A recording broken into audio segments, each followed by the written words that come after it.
लागे मागे सर आणि कापणी कापणी आज करे खाली वरे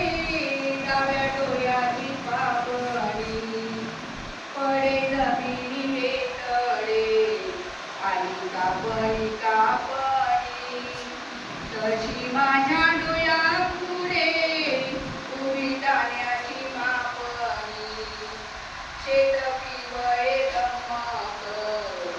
आणि कापणी कापणी आता धरा रे हिंमत येथे बाबा जाऊनी पीक पिवळे पिवळे आणि कापणी कापणी हातामधी धराईये खाली ठेवा रे गोपणी काप काप माझ्या आईया आणि कापणी कापणी काप लागली पिकाची आणि डोळ्याले लागली आता पुढे रगडली आणि कापणी कापणी खरे